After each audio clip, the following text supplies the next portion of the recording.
All right, so we've all heard the story, right? This crazy, high-stakes bet to go all the way around the world.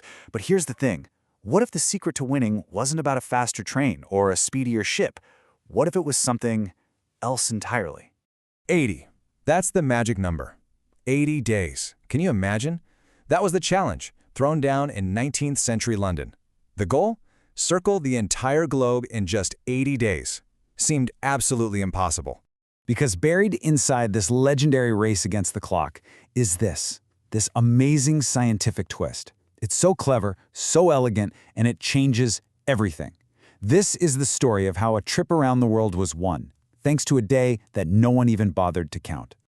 Okay, so to really get the ending, you gotta start at the beginning. We need to talk about the man who made this crazy bet, and maybe more importantly, why he did it. So our guy is Phileas Fogg, and let me tell you, this man is all about precision, meticulous habits, unflappable confidence. And one day, at his fancy club, he bets half his entire fortune that he can pull off this incredible stunt, a journey that pretty much everyone else thought was just a total fantasy. But here's what's so interesting. That prize money, £20,000, I mean, that was a huge amount of money back then. But for Fogg, it was almost beside the point. This was never about the cash. For him, it was a matter of honor. It was a public test of his precision, his willpower, his whole identity, really. His reputation was what was really on the line. And just like that, the race is on. Fogg's got this perfect, precise itinerary, but he's up against a completely unpredictable world.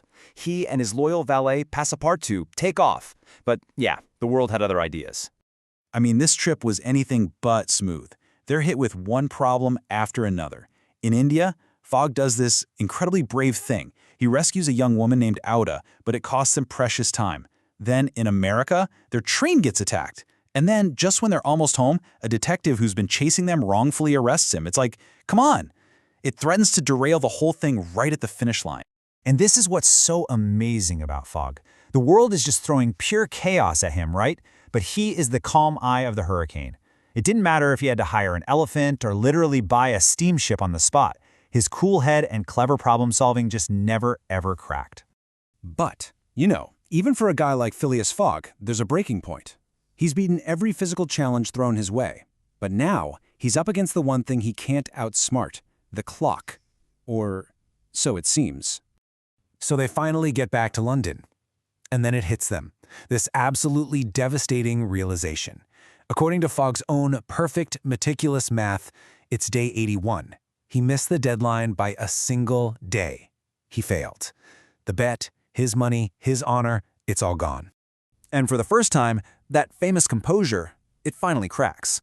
Not on the outside, you wouldn't see it, but on the inside. He just retreats into himself, quiet, anxious, probably rerunning every calculation, just crushed by the weight of it all. And poor Passepartout, his loyal valet, is just eaten alive by guilt. He's convinced it's all his fault, that he must have made some mistake that cost them everything. He's just heartbroken. And Auda, the woman they saved, she's not disappointed in him. Not at all. She just feels this deep, deep sorrow for him, for this man she's come to love. His pain is her pain. And here's where it all shifts. In this moment of what seems like total defeat, something incredible happens. Fogg, this stoic, reserved man, believing he has absolutely nothing left to offer her except his heart, he proposes, and Auda accepts. So yeah, maybe they lost the bet, but right there in that quiet room, they found each other. But hold on, because the story is not over. Not by a long shot. Just when they've accepted their fate, a simple errand, Passepartout, going to arrange the wedding for the next day, which they think is Monday, is about to blow the whole thing wide open. Passepartout dashes out, and what he finds out is just unbelievable. The truth is, they hadn't lost, not at all. In fact, they'd had a secret weapon the entire time, and they didn't even know it. And that secret weapon? The International Dateline. Now, it's a pretty simple idea, really. When you travel east, you're going in the same direction the Earth is spinning. So you're basically chasing the sunrise. You're moving ahead in time. So let's break this down. Fogg traveled east from London, right? So he was always moving towards the sun. Think about it. Every single time he crossed a time zone, he gained an hour compared to everyone back in London. And since he went all the way around the world, he crossed all 24 time zones, that adds up to a full 24 hours. He didn't lose a day, he gained one. So when Passepartout tried to arrange a wedding for Monday, he was told it was impossible. Why? Because it wasn't Sunday, it was Saturday. He sprints back. The bet isn't lost. They only have a few minutes left, but they still have a shot. And this just sets up one of the greatest, most satisfying endings in all of literature. And it really makes you stop and think, what was this whole journey really about? So picture it. Back at the club, his rivals are watching the clock, counting down the final seconds, completely sure they've won. And then, at the very last possible moment, the door swings open, and in walks Phileas Fogg. He won. He actually did it. But let's be real. Here's the real prize. Sure, he won the 20,000 pounds. He proved all the doubters wrong. But that's just the stuff on the surface. When you look at the real balance sheet for this trip, he risked his fortune, right? Something you can count. But what he gained? You can't put a price on that. Love, loyalty, and a total transformation from this cold, calculating guy into someone who finally understood what human connection was all about.